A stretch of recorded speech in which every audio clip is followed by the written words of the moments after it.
Okay, so I am going to be talking about slavery today. That sounds bad. I'm not doing it. I'm talking about ending it. But first, this is a terrible segue. If you want to come and work, if you want to come and work for us, we're looking for a production manager, and I've been given something to read here. It says we are looking for people with skills in videography, audio, and editing available to work in London or Swindon. If you're interested in the full job specification, here it is on our website, in lotuseaters.com/career production manager. Just in case Josh hasn't made this clear, this is a paid position. It is, yes.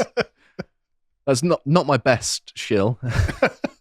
But yes, we will pay you. But anyway, we've spoke about slavery before. I think I've even covered this before. This was back in August of 2023, when a UN judge estimated we owed £18 trillion as a slavery debt. And he said that that's an underestimation. It's worth saying that this is 8 times our GDP and absolutely insane. Yeah. So say no, make it 100 trillion, mate, because we haven't got anywhere near that amount of money. Yeah, he did go to the Dr. Evil school of coming up with monetary figures there, didn't he? It's ridiculous. And of course, no one should take this seriously. And yes, we shouldn't pay for the sins of our ancestors. Not that many of us are descendants of slave owners anyway. But there are also... Oh, sorry. I was just going to take a guess. If go I ahead. Go back, I wonder where this figure comes from. Because I'm pretty sure I've heard this crap before. And I'm pretty sure this crap comes from an Indian nationalist. She's a historian. And she basically just argued Britain stole this many trillion from India. And then AA did a video going through trying to find out how she even got to that number, because the number doesn't make any sense. So how would you even get to that? And it's just mad. Like on every level. She just says, probably about this much stolen, convert this into pounds in 1859, just for some reason, and then times it by 4 for good measure. I mean, we are dealing with people who aren't serious on every possible level. They don't even care to make their nonsense make sense. This feeds into my theory that most of politics is just resource extraction, and that people... this certainly is. People like to put a bow on it and say that, yeah, well, I've got a just claim to this, but a lot of the psychological research into people's motivations for engaging in politics is just, I want to take money from other people. That's what it is. That people are self-interested. Surprise, surprise. I mean, that does sum up politics for the last 3,000 years, yeah. It does. And there are also things like this. Slavery stole Africa's ideas as well as their bodies. Reparations should reflect this. This is from UCL, quite a prominent university in the UK. Stole their ideas? Yes. It's worth mentioning as well. There is research out there. This is they had the wheel. Wheeled transport in pre-colonial Africa. They didn't have the wheel, actually. Whilst we had, so we stole the idea of walking from them. Whilst we had, the steam engine, West Africa had not adopted the use of the wheel. Which ideas did we steal? Yeah, good question. Was it not many? Braided hair. You seen the copium about this on YouTube? No. What's that? There's a video that went viral a while back. It's got like 2 million views or something, where it's just some historian being like, look, they didn't need the wheel. Oh, it's just... They had their heads to carry things on. I've actually seen that in Swindon as well. It's just like, we have roads. Even Swindon has roads. You don't need to do that anymore. But to save us from this madness, the Institute of Economic Affairs has done a report, I suppose, on the cost of the empire, a cost-benefit analysis of Western colonialism, focusing mainly on slavery, but also colonialism more generally. And they've done some good work here, I think. And actually, their reading into the topic sort of matches my own reading. So I've privately researched this because I find it interesting, because it sort of melds history and politics together, as well as economics. So it's lots of interest sort of intersecting in one. But I'm going to be reading mostly from the summary of it, because it's quite long, but I do encourage people to have a read of it in full, as I have, because it is well written, well researched.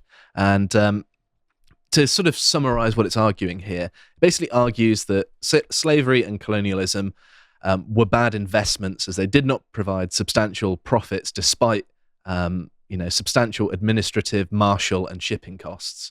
So it's just bad economically for us. It wasn't really a good economic decision.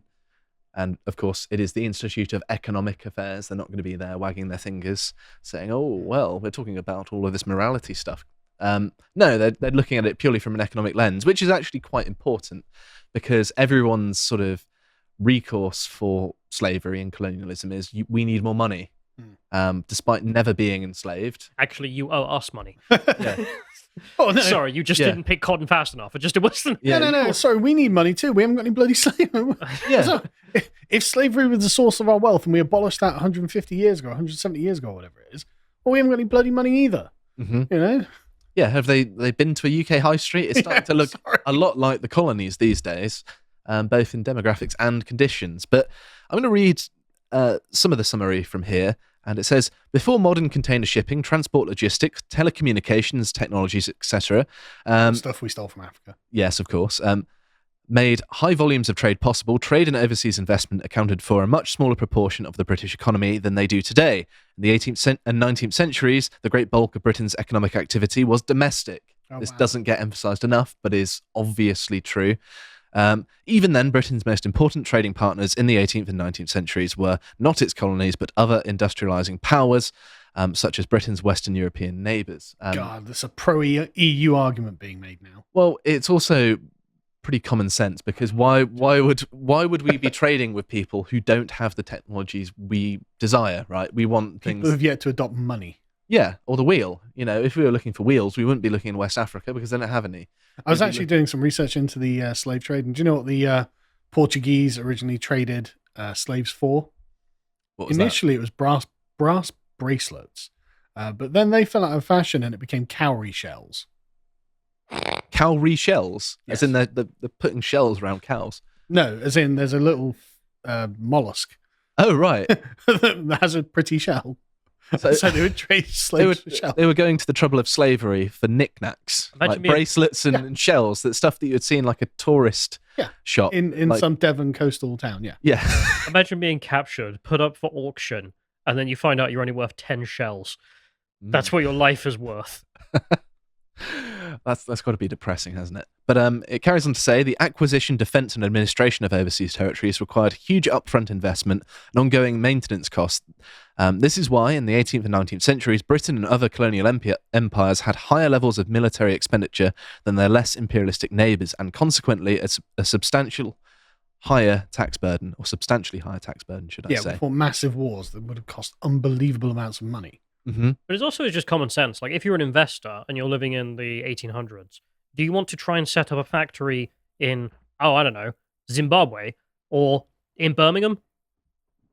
Like, just think of the logistical nightmare it must have been at that time to bring even just the materials to build the factory in Salisbury, in Zimbabwe. Yes, because all the things that go into building like a 19th century factory, you need, for example, just the bricks to build the thing. Then all of the complex Unbelievably machinery, you need the expertise, the labour costs, presumably. And then that's the goods you without make, slavery. Yeah. Where are you going to find the materials. customers? Mm-hmm. Well, not in Zimbabwe. You're going to then have to send them back to South Africa to be exported globally. It's just Or you could just needlessly build it. expensive, yeah. Yeah. Mm-hmm. Like, So it's it actual says- madness that people think, oh, God, this made money. I mean, what money was there to steal? It car- More resources? They took all of our cowrie shells. Yeah, they're shellless now. The economic benefits of empire are often overstated. Empires boost trade between their constituent parts, but they are far from the only determinants of trade volume. At least some of the trade between Britain and India, for example, would have occurred anyway, even if India had never been colonised, or even if it had been colonised by some other European power. The cost-benefit analysis for other European colonial empires is similar. The only major counterexample, i.e. colony that was most certainly profitable for the coloniser, is the Belgian Congo. But this is also a highly unusual example, a colony that was run like a private for-profit company. I don't know what private for-profit companies cut off the hands of their workers. Welcome to Hands Incorporated. The handy hands of... For anyone who wants to know what it's like, go read Heart of Darkness. I'd love to make a Los Polios Hermanos, employee training video, but it's the Belgian Congo. I mean, that would be very dark. Says, with the Belgian parliament stubbornly refusing to subsidise, it was also a region that was exceptionally rich in sought-after natural resources, rubber mainly, I think. And it says the transatlantic slave trade was no more important for the British economy than brewing or sheep farming, which is quite the condemnation here. But we do not usually hear the claim that brewing financed the Industrial Revolution or sheep farming financed the Industrial Revolution, which is true. I don't know why, but I'm getting Liz Truss's "We make more cheese than France" echoing in the back of my head for some reason. Yes, cheese was the thing that financed the Industrial Revolution. more than slavery. Mm-hmm.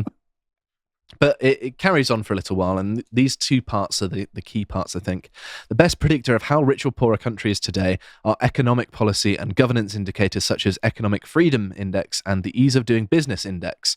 This tells us a lot more than whether or not a country was involved in the slave trade, how many colonies it once possessed, or how long it held on to them. It's worth mentioning as well that Germany didn't really engage in much colonialism, but it industrialized pretty soon after Britain did. Well, it did try to engage in Compared to Britain, nothing. Well, yeah, okay. I mean, they did have Germany, East Africa, and various other bits, but we beat them and took it. It was kind of minuscule compared to Britain, but they industrialized to a similar degree, didn't they? I think a better example has got to be Sweden, because they beat themselves up still over like the colonial era. It's like you weren't involved at all. Yeah. Like you just weren't there. Yeah. And how did you make your money? Well, the same way everyone else did, just industrializing. It's not complicated. I mean, there's a great quote here. The economic benefits of empires are often overstated. Yeah, because the narrative is Britain was a poor country and got rich by stealing the wealth of India. It's like, yeah, but empires are made by rich countries, because to have an empire is a very costly and difficult endeavor. And so a poor country actually can't manage it because you need a really high-tech or well-advanced army to be able to do it. And actually sending armies across the world to loot other places is an expensive endeavor on its own.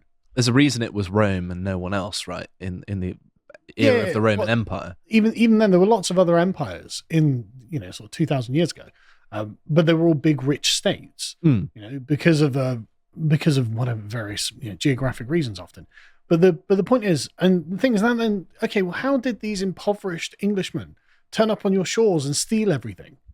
Like, what the hell are you talking about? Why wouldn't you have had an army that you marched out? And the answer is they did have an army, and we just beat them because we had an army as well. Because actually, it wasn't just all the money is piled in India or Africa, and there's zero money in Europe. It's just not how it worked. There's also the fact that many of the domestic groups would side with the British against their enemies, and then we would create a nation out of the conquered and the people who sided with us. We didn't necessarily fight everyone. No. Some people chose to side with us. In fact, when you look at the number of men the British are sending around the world, it's like, yeah, we've got 2,500 men invading Afghanistan. It's like, okay. It's not very many, is it? Tiny. Like, the population of India when we colonized it was still much, much greater than that of Britain. Yeah. The only way you can rationalize that is either our soldiers were exceptionally good, which they were. Well, we had guns. So. We had guns, yes. But a lot of the time they had guns. Yeah. I mean, they could have still beaten us if they really wanted to, I think. Well, it was definitely possible that we would have lost, yes. Mm-hmm. Absolutely. But another thing, this book has been drawn to my attention before. This is useful because it estimated that at the height of the slave trade, it only accounted for 0.5% of our GDP, which is basically nothing. I think that's smaller than fisheries in the modern era. It is, yeah. So yes, the comparison from the previous report kind of makes sense that they're comparing it to like brewing or rearing sheep, that it just wasn't that significant. Man, there's something sad about this though, isn't there? 'Cause it's like, you've got entire industries at this point who get up all day, every day, talk about the British enslaved us, right? And essentially the British opinion is, I don't think about you at all. You're worth less than sheep. Yeah, like your work just wasn't productive. 0.5% of the economy. It's like, okay. Yeah, it's sort of laughable, isn't it? Like, it's I almost sad. feel a little bit bad. I almost want it to be more significant. No, exactly. It's like, oh, actually, that was a really unimportant part, and that's why we could end the slave trade worldwide without becoming bankrupt. Mm-hmm. And I want to draw attention as well to the fact that the way in which people talk about the slave trade is kind of a bit misguided. And I know you're both My favorite familiar. African king, yeah. Yes, this is the king of Dahomey. Which I find funny that it's called Dahomey. But that's modern day Benin. And he said, the slave trade is the ruling principle of my people. It is the source and glory of their wealth. The mother lulls the child to sleep with notes of triumph over an enemy reduced to slavery. And that's because, he's saying this because most of the land in Africa was not used for agriculture to any significant degree. And there weren't really any major efforts to extract the resources, which are rich in Africa. Do you know why he's saying that? Because his entire kingdom was built on slavery. But the reason that he's saying that is because the British, we were trying to end it. Yeah, we've come to him and said, look, the King of England has said no more slavery. And he's like, but that's all we do to make money. And they were then forced to do like a plantation farming, and the economy was cratered. But the success of kings like the King of Dahomey over here sort of depended upon how many people they rule over, more so than anything else. It wasn't the land like in Europe, more land equals more good. Well, it's the same principle for any empire, to be honest. To a certain extent, but ruling over somewhere like India might be different than all of Europe, say. You could have the same amount of land in India with far more people than you would in Europe, but it depends how productive economically the land is. So the main spoils of African wars, particularly in West Africa, were that of slaves and people. Yeah. And so this was why there was a slave trade in Africa prior to the Europeans turning up. It wasn't that we just turned up and were throwing nets on people. That wasn't what happened. And I think actually we have things like roots to blame for this. I'm just going to play a short clip from this because, of course, this was wildly popular.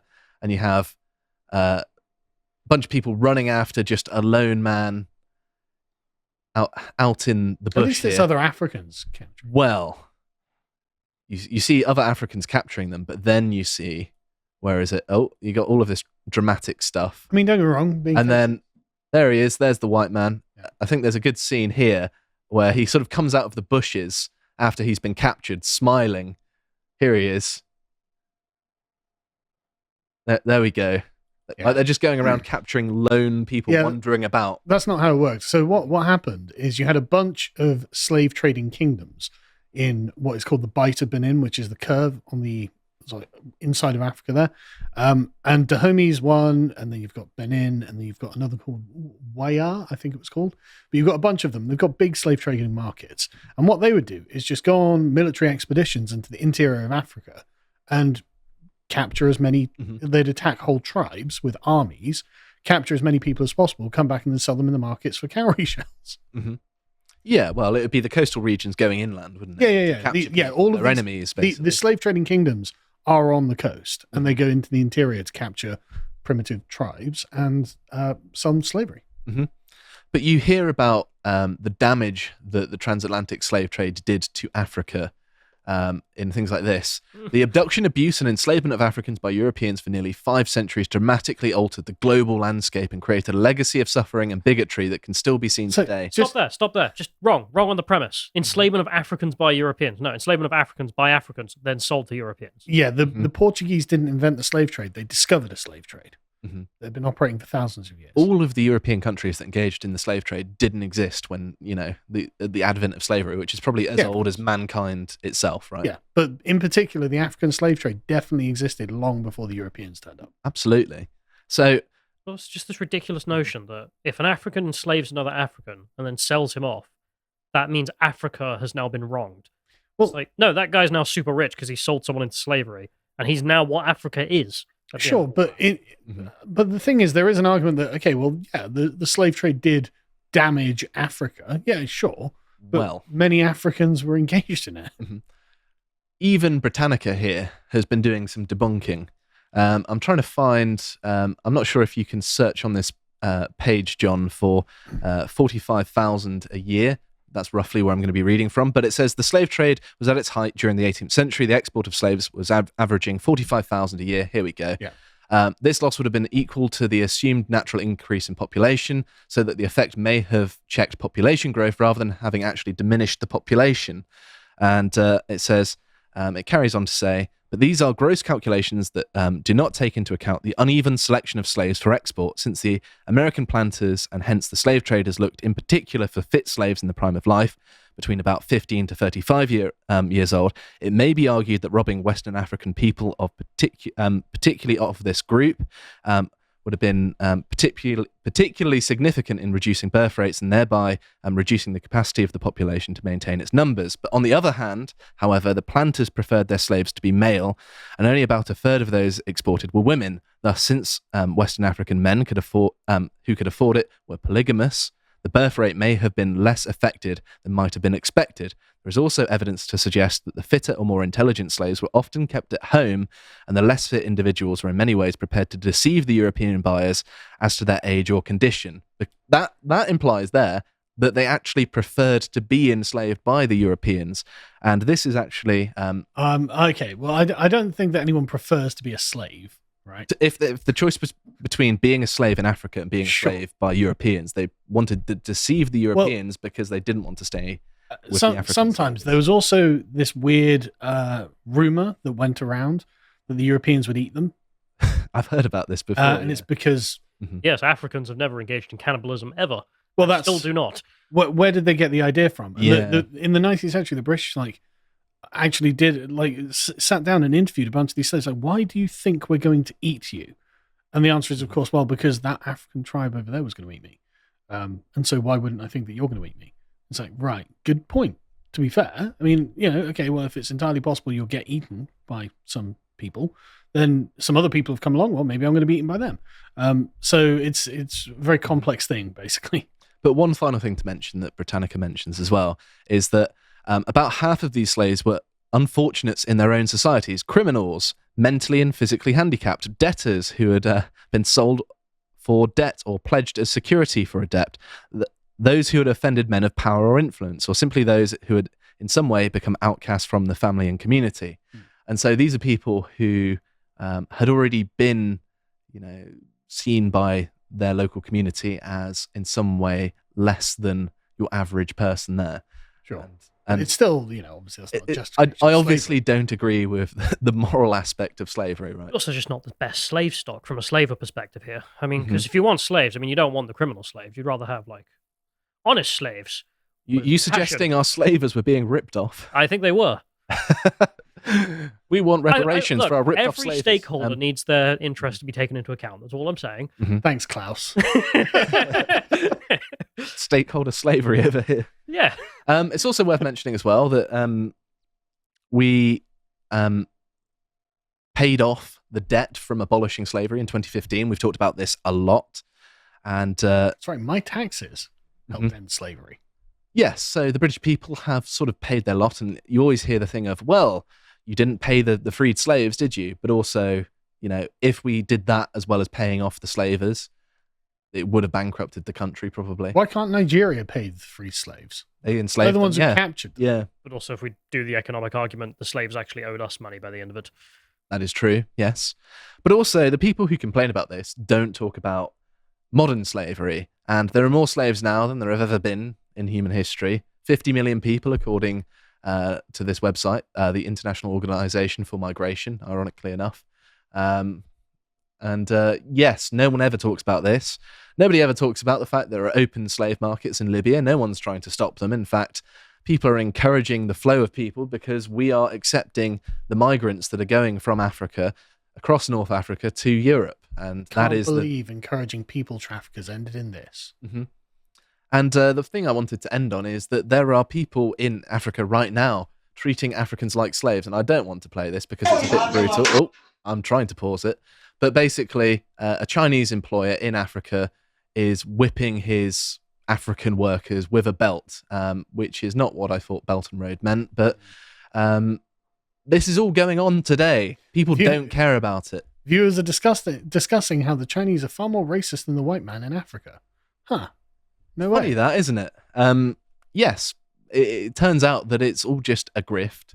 There's not really the historical backing to suggest that we really owe anything. They had been enslaved already. It wasn't a significant part of our economy. So the notion that, say 18 trillion, 8 times our GDP today is owed is madness. And that all the people that are saying these sorts of things just want your money. That's what it's all about. They want to take your money. It's not like we didn't spend enough ending it anyway. Exactly. We've paid our debt and then some. If you appreciated that episode from the podcast of the Lotus Eaters, you can go to lotuseaters.com to get access to all the premium content that's on the site, such as Common Sense Crusade with Calvin Robinson. If you'd like to find out what else is being put out, you can follow on Twitter at lotuseaters_com on Twitter. Thank you and goodbye.